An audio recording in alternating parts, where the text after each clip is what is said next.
नमस्कार साथियों, स्वागत है आप सभी का इंडियाज़ वर्ल्ड चैनल पर। जैसा कि आप सब जानते हैं कि ईरान यूएस वॉर में अभी सीज़ फायर लागू है और दोनों देशों के बीच में बातचीत चल रही है। पर इसी बीच ईरान ने यूएई के फुजेरा पोर्ट पर मिसाइल अटैक कर दिया है।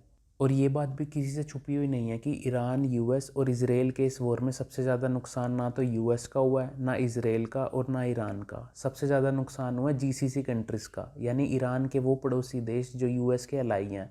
और उनमें भी सबसे ज़्यादा नुकसान हुआ है यूएई का, क्योंकि ईरान ने इजराइल से भी ज़्यादा मिसाइलें यूएई के दुबई और अबू धाबी पे मारी हैं। लेकिन अब जबकि ईरान और यूएस में बातचीत चल रही थी, इस बीच में ईरान ने बिना किसी प्रोवोकेशन के यूएई के फुजेरा पोर्ट पे फिर से हमला कर दिया। अब हमारे लिए ये ज़्यादा इंपॉर्टेंट इसीलिए है क्योंकि इंडिया ने पहली बार अपना स्टैंड थोड़ा सा चेंज किया है। अभी तक इंडिया ने इस वॉर में किसी की साइड नहीं ली थी और बिल्कुल बैलेंस मेंटेन किया हुआ था। हाँ, ये ज़रूर है कि अगर कोई अटैक कंडेम भी करते थे तो एमईए की तरफ से एक फॉर्मल प्रेस रिलीज़ हुआ करती थी। बट फुजेरा पोर्ट पे ईरान के अटैक के बाद पहली बार प्राइम मिनिस्टर मोदी ने बिना लाग लपेट के इस अटैक को कंडेम किया और इसे टोटली अनएक्सेप्टेबल बताया। इसका एक कारण ये है कि इस अटैक में 3 इंडियंस भी इंजर्ड हुए हैं। पर सिर्फ ये कारण नहीं है, क्योंकि इंडियंस पहले भी इंजर्ड हुए हैं, पर इंडिया ने इतना हार्ड स्टैंड तब नहीं लिया था। यहाँ तक कि इस बार तो पीएम मोदी ने straight of Hormuz direct mention किया, क्योंकि ईरान का नाम नहीं लिया तो straight of Hormuz indirectly mention करके इशारा कर दिया कि ईरान के लिए ही बोला गया।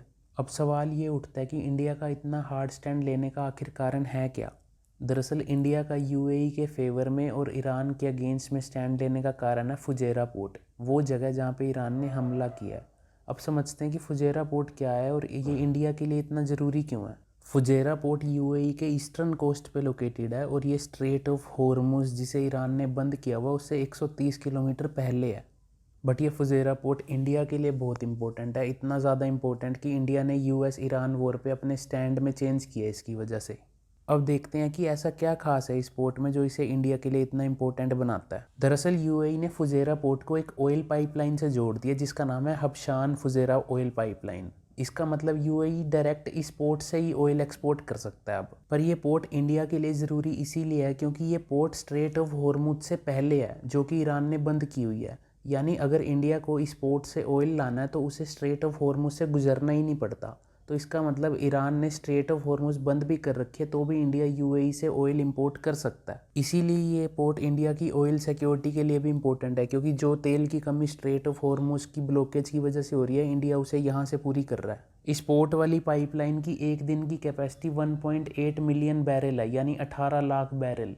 और इंडिया यहाँ से डेली 6 लाख बैरल यानी 1/3 ऑफ द टोटल ऑयल सिर्फ इंडिया ही इंपोर्ट कर रहा है। इसीलिए इंडिया इतना टफ स्टैंड ले रहा है इस पे ईरान के अगेंस्ट। ईरान ने इसीलिए इस पोर्ट पर अटैक किया क्योंकि इससे ईरान की पोजीशन वीक पड़ रही है, क्योंकि जिस स्ट्रेट ऑफ हॉर्मुज को लेके ईरान पूरी दुनिया को ब्लैकमेल कर रहा है, ये पोर्ट उसी को बाईपास करके ऑयल एक्सपोर्ट कर सकता है। ऊपर से यूएई ने ओपेक भी छोड़ दिया, इसीलिए यूएई बिना कोई लिमिट फॉलो किए हुए अपनी पूरी कैपेसिटी के जितना ऑयल एक्सपोर्ट कर सकता है, वो भी सस्ते रेट पे, जिससे ईरान की पोजीशन और ज़्यादा वीक हो रही है।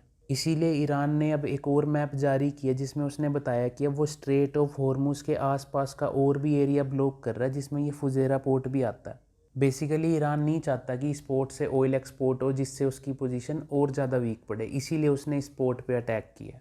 आपको क्या लगता है कि इंडिया को यूएई के साथ मिलकर इस पर और ज़्यादा टफ स्टैंड लेना चाहिए या नहीं? बाकी साथ बने रहने के लिए धन्यवाद, मिलते हैं जल्दी।